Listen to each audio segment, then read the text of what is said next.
Admiral Marcus Chun stood in the classified archives beneath the surface of Mars, surrounded by the true history of humanity's journey to the stars.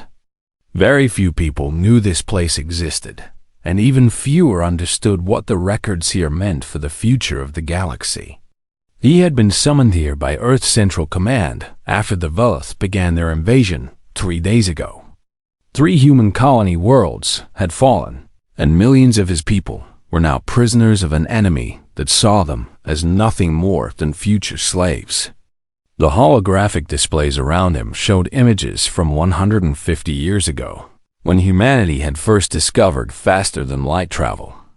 What the galaxy did not know, what humanity had kept secret all this time, was that humans had not stumbled upon this technology like most species did. They had mastered it. The first human FTL drive was not a crude prototype barely worked. It was a marvel of engineering that could cross the galaxy in weeks rather than months. The scientists who built it had not stopped there, creating weapons and shields and artificial intelligence systems that were generations ahead of anything the so-called elder races possessed. Admiral Chun watched the historical recordings and remembered learning this truth for the first time 20 years ago. He had felt shock, then confusion, and finally understanding as the full picture became clear. When Earth's governments had realized how far ahead humanity truly was, they had faced a choice that would shape their entire future. They could reveal their power and claim their place as the dominant species in the galaxy, or they could hide their true capabilities and join the galactic community as humble newcomers. The debate had lasted for years, with passionate arguments on both sides. Some had wanted to use humanity's advantage to build an empire, to ensure that no alien power could ever threaten Earth or its colonies. Others had warned that this path led to darkness, that power without wisdom created monsters. In the end, the wisdom had won. They called it the doctrine of restraint, a policy that would govern humanity's interaction with the galaxy for generations. Humans would pretend to be average, using technology that matched what other species expected from a young civilization. They would be friendly and helpful, never threatening, never showing the true depth of their capabilities. Why had they made this choice? Admiral Chun had asked that question many times, and the answer always came back to a simple truth.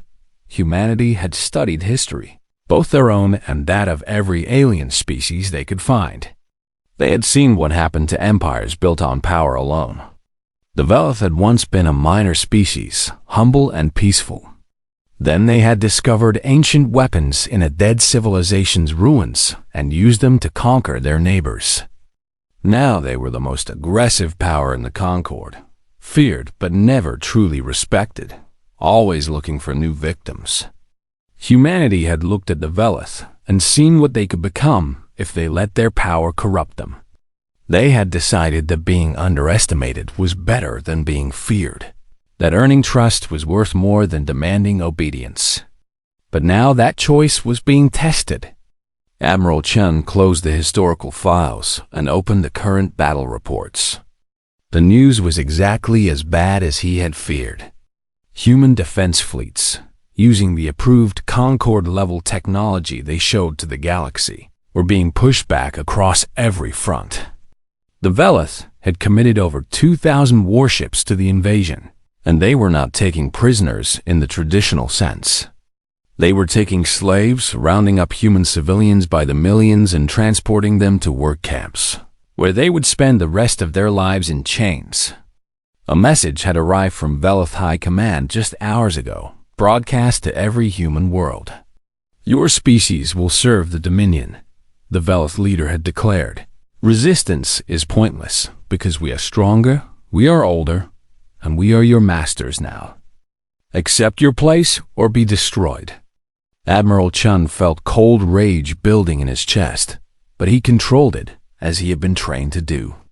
Anger without focus was useless, but anger with purpose could move mountains.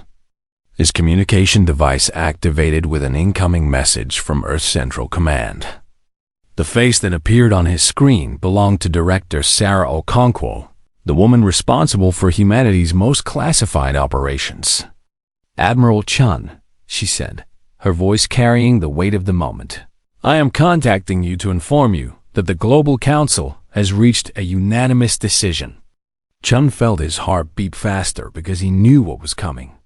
The Veloth have refused all diplomatic solutions and have begun the systematic enslavement of human civilians. Director Okonkwo continued, "They have left us no choice. As of this moment, the doctrine of restraint is officially suspended." The words hung in the air, heavy with 150 years of hidden history. "Authorization Omega is confirmed," the director said. "All restrictions on military technology and engagement protocols are lifted. Admiral Chun, you are ordered to reveal humanity's true capabilities and use whatever force is necessary to protect our people." Chun took a deep breath before responding. "Understood, Director. And the rules of engagement? Minimal civilian casualties on their side, maximum protection of our people. We will not become what they are, Admiral, but we will show them exactly what they have awakened." The communication ended, and Admiral Chun stood alone in the archives for a long moment. He thought about the generations of humans who had kept this secret, who had smiled politely while aliens laughed at their supposed weakness, who had hidden their true strength because they believed in a better way. Those generations had not been cowards. They had been wise, but wisdom had its limits, and those limits had been reached. Chun activated his personal communicator and connected to the flagship of the Hidden Fleet, the UN's Prometheus, a vessel that officially did not exist. "This is Admiral Chun with authorization Omega confirmation. Begin activation of all Prometheus-class vessels. Recall all personnel with Omega clearance. We move within 72 hours. The acknowledgements came back immediately. Thousands of officers across human space who had trained their entire lives for this moment while hoping it would never come. As he left the archives and walked toward the transport that would take him to his real flagship, Admiral Chun thought about the Veloth and their arrogance. They had attacked humanity because they saw weakness, because they believed humans were easy prey. They were about to learn the most important lesson the galaxy had ever been taught. The quiet ones, the peaceful ones, the ones who chose kindness over cruelty were not always weak. Sometimes they were the most dangerous of all, and they were only gentle because they knew what happened when they stopped holding back. The Veloth had been warned. They had laughed at that warning. Now they would face the consequence. Ambassador Elena Vasquez walked into the great hall of the Galactic Concord and felt 1,000 alien eyes turn toward her. She was used to this feeling after 15 years of service. But today was different because today she carried a message that would change everything. The hall was massive beyond human imagination, built by species who had traveled the stars when humans still lived in caves. 12 elder races sat in their designated sections, each one believing themselves superior to the young species called humanity. They had welcomed humans into the Concord 150 years ago, but that welcome had always come with a silent understanding that humans should know their place. Elena took her position at the speaker's platform and looked up at the assembled representatives. The Veloth delegation sat directly across from her, their scaled faces showing what she had learned to recognize as contempt. Their ambassador, a massive reptilian named Vesok, watched her with cold yellow eyes that held no respect. "I come before this assembly to demand justice," Elena began, her voice steady and clear. 3 weeks ago, a Veloth warship destroyed the colonial transport vessel Horizon's Dream. 14,000 human civilians died in that attack, including 2,000 children who were traveling to their new home. A murmur passed through the hall, but Elena noticed that it carried no real concern. She had expected this, but it still made her heart heavy with sadness and something darker that she kept carefully hidden. The Veloth ambassador rose from his seat and made a gesture that his species used to show dismissal. The transport entered restricted space. Desak declared. Our vessel acted according to protocol. It is unfortunate that humans cannot teach their pilots to read navigation warnings. Elena felt her hands tighten into fists beneath her podium, but she kept her face calm. The Horizon's dream was in open space, following approved travel routes. We have sensor data that proves the Velith warship changed course to intercept and destroy an unarmed civilian vessel. Your sensor data means nothing, Desak replied with a sound that was his species' version of laughter. Humans are known to make errors. Your technology is primitive, your understanding limited. Perhaps you simply made a mistake. The other species in the hall watched this exchange with mild interest, nothing more. Elena understood why humanity was viewed as pleasant but unimportant. They occupied only 40 star systems while the elder races controlled thousands. They traded fairly and never caused problems. They were seen as the quiet neighbors who kept to themselves and never made trouble. But that was about to change. I request that this assembly formally sanction the Velith Dominion for this unprovoked attack, Elena said, looking at each delegation in turn. I request an investigation and appropriate consequences.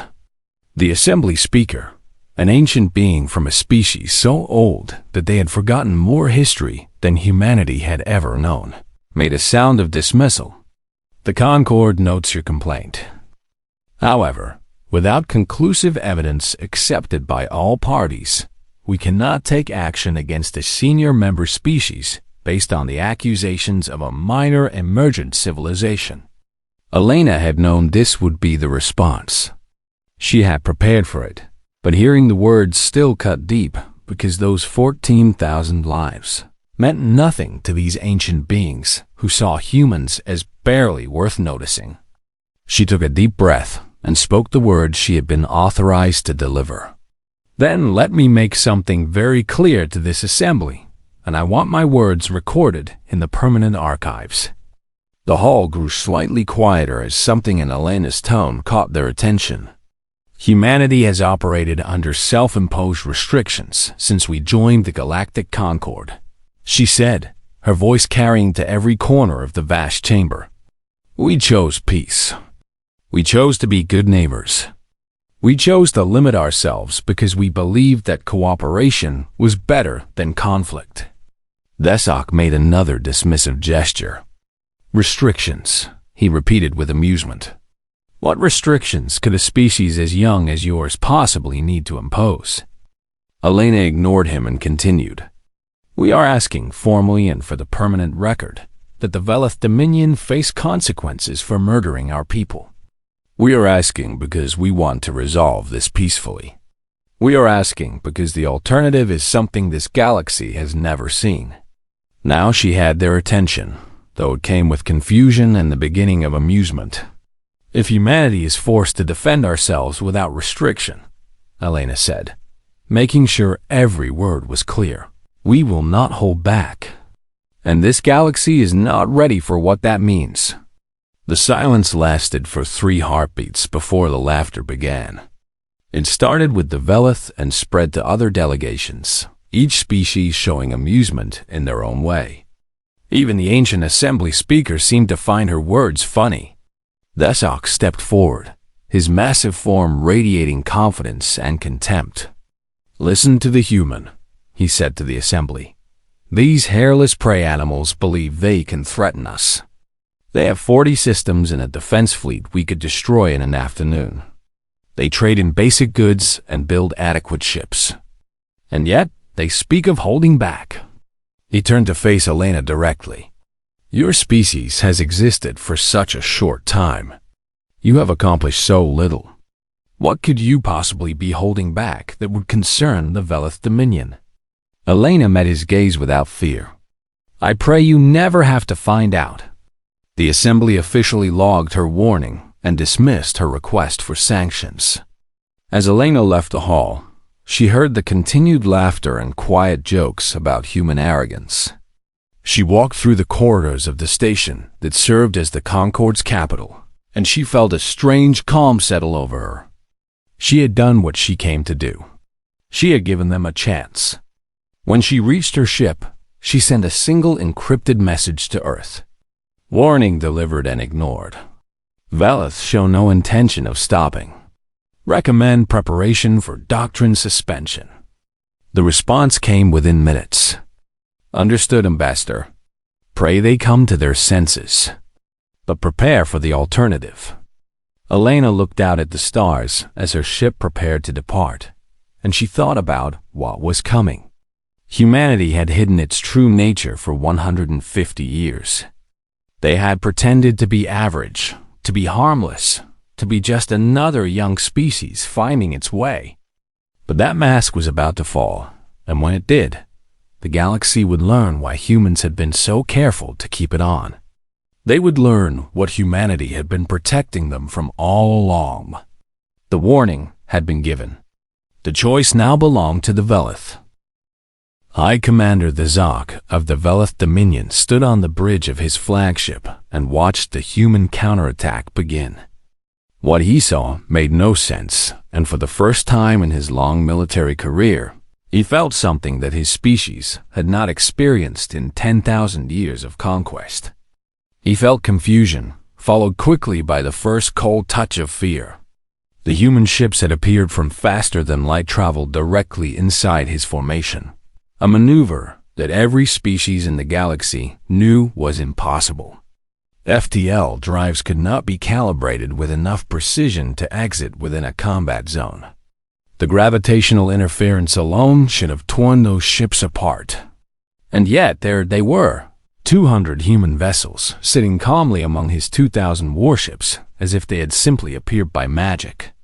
All batteries, open fire, Thezok commanded, his voice betraying none of the uncertainty he felt. His fleet responded instantly, thousands of weapons turning toward the human ships that had dared to challenge Velith supremacy. The first volley should have destroyed at least half of the human vessels. Velith weapons were the most powerful in the Concord, capable of cracking planetary crusts with sustained bombardment. But when the weapon's fire cleared, every single human ship remained intact. Impossible, his tactical officer whispered.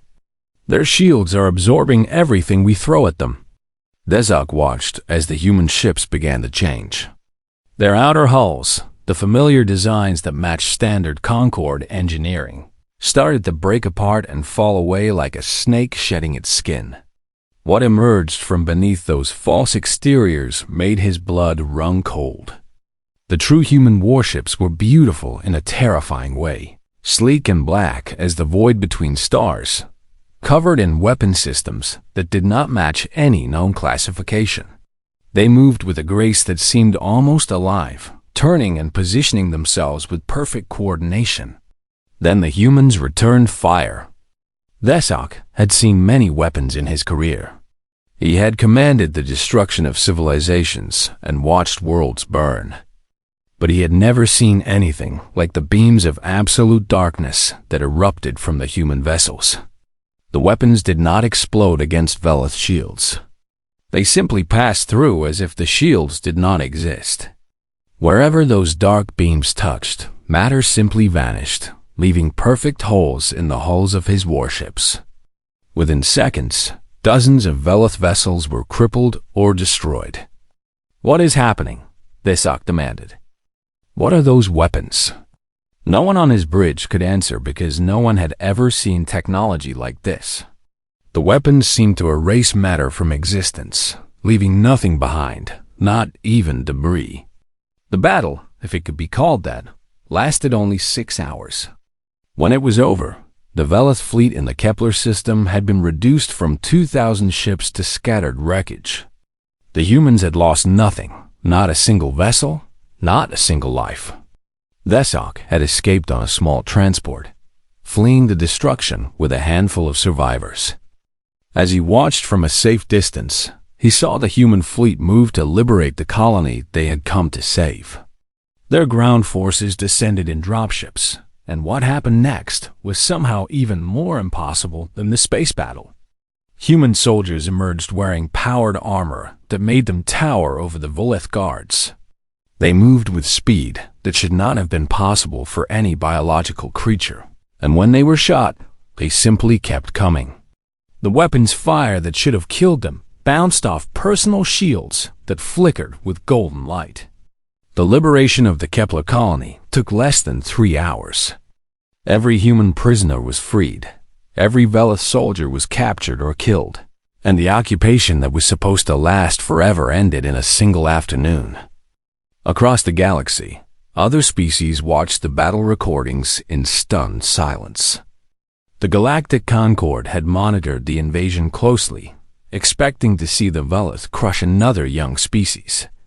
Instead, they witnessed something that rewrote everything they thought they knew about humanity. Emergency sessions were called in every government. Military analysts studied the footage again and again, trying to understand what they had seen. The technology the humans had revealed was not just advanced. It was generations beyond anything the elder races possessed. How had this happened? How had a species so young, a civilization that had only been traveling the stars for a few centuries, developed capabilities that made the ancient powers look primitive? The answer came from Ambassador Elena Vasquez, who addressed the emergency session of the Concord Assembly with a calm that bordered on frightening. "We warned you," she said simply. "We told you that we were holding back. We asked you to sanction the Velith and prevent this war. You laughed at us, you dismissed our concerns, and you allowed our people to be murdered and enslaved." The assembly was silent, every representative watching the human with new eyes. "What you saw at Kepler was not our full strength," Elena continued. "It was a demonstration, a message, a chance for the Velith Dominion to understand what they have awakened. We do not want this war. We have never wanted this war. But we will not allow our people to suffer while the galaxy watches and does nothing." General Yuki Tanaka stepped forward to deliver the ultimatum. She was a small woman by human standards, but she carried herself with an authority that made even the largest aliens in the room pay attention. "The Velith Dominion has one standard week to withdraw from all human territory and release all prisoners they have taken," General Tanaka announced. "This is not a negotiation. This is not a request. This is a statement of fact. Withdraw or face the full consequences of your actions." I, Commander Desok, watching the broadcast from his escape transport, felt rage burning through his confusion. The Velith had ruled through strength for millennia, and they would not bow to a species they still considered prey. He sent his response to the Velith Emperor, urging continued war. "The humans have shown impressive technology," he reported, "but they cannot sustain this. 200 ships cannot defeat an empire of 10,000. We must press forward and crush them before they can produce more." The Emperor agreed, ordering the full mobilization of the Velith war machine. Every ship, every soldier, every weapon would be turned against humanity. They would show these upstart humans that the galaxy still belonged to the strong. It was the worst decision in Velith history. On Earth and across the hidden stations humanity had built over generations, the orders went out. The time for demonstrations was over. The time for restraint had passed. Now the galaxy would see what humanity had been hiding all along. Admiral Chun stood on the bridge of the UN's Prometheus and watched the status reports pour in from across human space. Thousands of ships that officially did not exist were powering up their real engines. Millions of soldiers were activating equipment the Concord had never seen. AI systems that could coordinate fleet actions across light years were coming online. The Velith had 1 week to make peace. Chun knew they would waste that week preparing for a war they could not win. And when that week ended, humanity would teach them a lesson that the entire galaxy would remember for eternity. The mask had fallen. The truth was revealed. And now the consequence would follow. The sky above Velith Prime turned black with human ships, and Emperor Krasok felt true terror for the first time in his 200-year reign. He had expected the humans to send perhaps 1,000 vessels, maybe 2,000 if they had truly been hiding their strength. He had prepared 3,000 of his finest warships to defend the homeworld, confident that Veleth's superiority would prevail.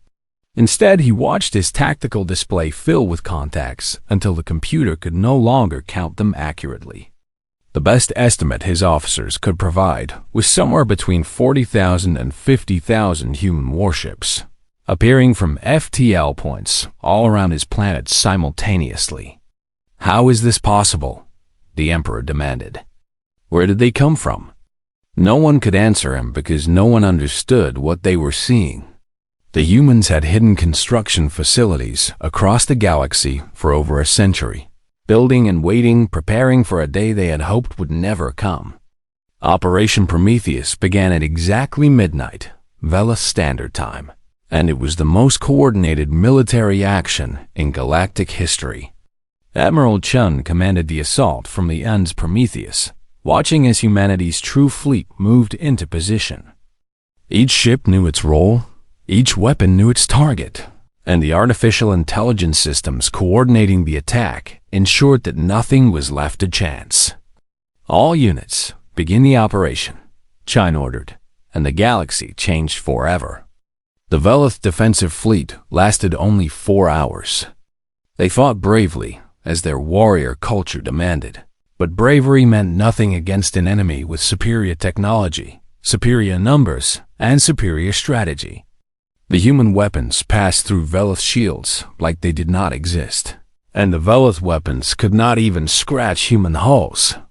While the space battle raged, something even more terrifying descended upon Veleth Prime. Billions of drones, each no larger than a human fist, swarmed down from orbit and targeted every military installation on the planet. These AG-controlled machines worked together with perfect coordination, dismantling weapons platforms and destroying defense systems without harming civilians. The Veleth soldiers who tried to fight back found themselves facing human ground forces unlike anything they had imagined. Soldiers in powered armor that could shrug off heavy weapons fire, moving with speed and precision that seemed supernatural. These warriors did not kill unless they had to, choosing to disable and capture whenever possible, showing mercy even in the heat of battle. Across the entire Veleth Empire, the same story repeated itself. Every military installation, every fleet yard, every weapons factory was targeted simultaneously. There was no chance to organize a defense, no time to call for reinforcements, because the humans were everywhere at once. The liberation of human prisoners began within the first 6 hours. Special forces teams descended on every slave camp, every prison, every transport ship holding human captives. They came in overwhelming numbers, freeing their people with surgical precision. Lieutenant Sarah Kim led one of these rescue missions. Her team of 12 soldiers liberating a camp that held over 10,000 human prisoners. The Veleth guards surrendered without fighting because they had seen the tactical feeds. They knew what was happening across their empire, and they understood that resistance was truly pointless. "It is over," Sarah told the prisoners as they emerged from their cells, some crying with relief, others too shocked to react. "You are going home. Every single one of you is going home." On Veleth Prime, Emperor Kresok watched his empire crumble and made one last desperate decision. He ordered the activation of his planet's final defense, a doomsday weapon designed to destroy any invasion fleet at the cost of devastating his own world. The weapon never fired. Human cyber warfare specialists had infiltrated Veleth systems months ago, waiting for exactly this moment. They disabled the doomsday device before it could activate, and they sent a message directly to the Emperor's personal screen. "We do not want to destroy you. We want this to end. Please surrender." Kresok stared at that message for a long time. He thought about his ancestors, who had built an empire through conquest and cruelty. He thought about the species they had enslaved, the worlds they had burned, the lives they had ended. And he realized that after 10,000 years, The Veleth had finally met a species they could not defeat. But what surprised him most was what the humans did next. The human fleet did not bombard his cities. The human soldiers did not massacre his people. The human drones did not continue their destruction beyond military targets. Instead, they stopped, they waited, and they offered terms. Admiral Chun's voice broadcast across the entire Veleth Empire. People of the Dominion, this war is over. Your military has been defeated. Your emperor cannot protect you, and your empire as you knew it no longer exists. But you do not have to fear us. The galaxy watched in astonishment as the humans explained their terms. They wanted no territory, no resources, no slaves. They wanted only the release of all prisoners, the end of Veleth military aggression, and a commitment to peaceful coexistence. We could destroy you, Admiral Chun continued. We have the power to reduce your worlds to ash and your species to memory. But we choose not to. We choose mercy, not because we are weak, but because we are strong enough to build a better future instead of simply ending yours. The Veleth Empire collapsed within days, not from human attacks but from internal rebellion. The species they had enslaved rose up, demanding freedom. The military leaders who had promised victory were overthrown by citizens tired of war. The emperor himself was captured by his own guards and held for trial. Humanity's message spread to every corner of the galaxy, a broadcast that every species heard and would never forget. We did not want this war. We spent 150 years proving we could be trusted with power by choosing not to use it. The Veleth forced our hand, and now they have learned what that means. Let this be the last lesson the galaxy ever needs. On Earth, people watched the victory celebrations with mixed emotions. They were proud of their military, grateful that their loved ones had been saved, but also somber about what had been revealed. Humanity had been hiding a terrible power, and now everyone knew. Director Okonkwo addressed the human population in a global broadcast. What we have shown the galaxy today was never meant to be a threat. It was meant to be a shield, a protection against those who would harm us. We built this strength hoping we would never have to use it. She paused, her face showing the weight of history. Now the question becomes what we do next. We could rule the galaxy with this power. We could make every species bow to human will. But that is not who we are, and it is not who we want to become. We will return to our borders. We will continue to build and grow and learn. And we will hope that no one ever makes us reveal this side of ourselves again. The human fleets began their withdrawal, leaving behind only the forces necessary to ensure the transition of power in Veleth space. True to their word, they claimed nothing, took nothing, demanded nothing except peace. And across the galaxy, in the halls of power and the homes of ordinary beings, everyone asked the same question. Who were these humans, really, and what else might they be hiding? The answer was both terrifying and wonderful. They were a species that had chosen kindness over conquest, mercy over vengeance, and peace over power. They were exactly what they had always claimed to be, except for one small detail. They were also capable of ending civilizations, and they had chosen not to. That choice, more than any weapon, was the most frightening thing the galaxy had ever witnessed.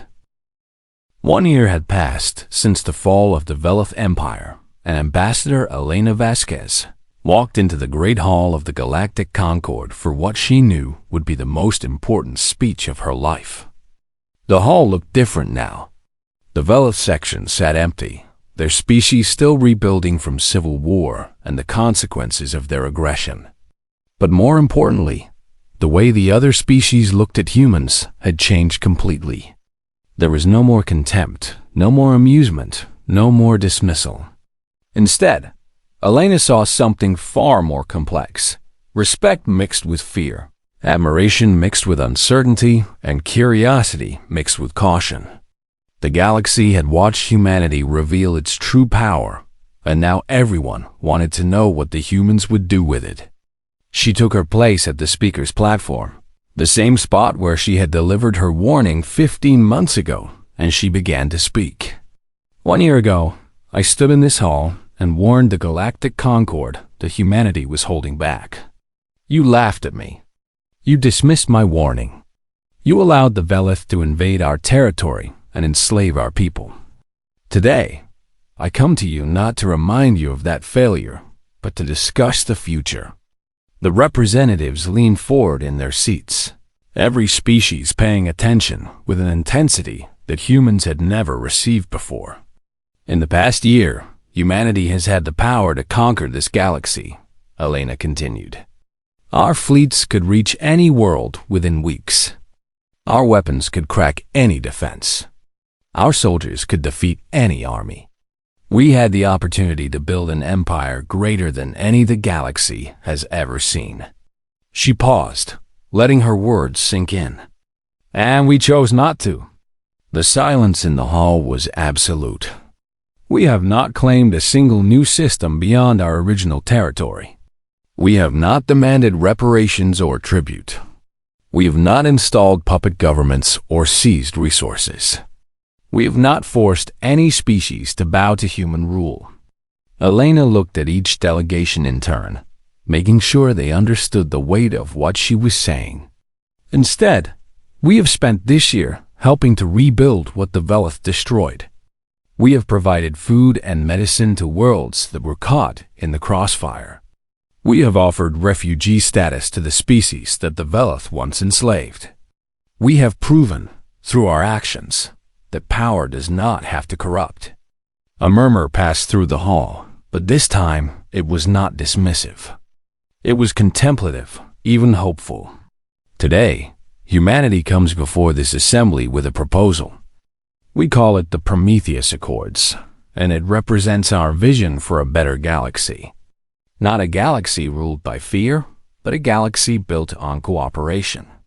Not a galaxy where the strong prey on the weak, but a galaxy where strength is used to protect. She activated a holographic display that showed the key points of the proposal. A mutual defense agreement that would protect all member species from aggression. A program to share technology gradually, allowing other species to advance without disruption. A binding arbitration system for disputes with real consequences for violations. We are not offering to rule you, Elena said. We are offering to stand with you, as partners, as allies, as members of a community that chooses to be better than the empires of the past. The assembly speaker, the same ancient being who had dismissed her warning a year ago, rose to address the chamber. Ambassador Vasquez, your proposal is unprecedented. No dominant species in galactic history has ever offered to share power rather than seize it. Why should we believe that humanity will keep these promises? Elena smiled, and there was no anger in her expression, only understanding. Because we kept our last promise. 150 years ago, humanity joined this concord as a minor species. We promised to be peaceful neighbors, and we kept that promise. We could have conquered you at any time, but we chose restraint. She walked forward, breaking protocol by leaving the speaker's platform and approaching the other delegations directly. We showed you our power at Kepler and Velis Prime. We showed you what we are capable of when we stop holding back. But power means nothing without character. And we showed you our character in the year that followed. We helped instead of conquered. We rebuilt instead of destroyed. We offered peace instead of demanding submission. Around the hall, representatives were looking at each other with expressions of dawning realization. They were beginning to understand something that changed everything they thought they knew about strength and civilization. The Velith believed that power was meant to be used for domination, Elena continued. They could not imagine any other way. But humanity has always known a deeper truth. The measure of a species is not what they can do, but what they choose not to do. We are strong enough to rule the galaxy, and wise enough to know we should not. General Yuki Tanaka stepped forward to add her voice. 1 year ago, I delivered an ultimatum to the Velith Dominion.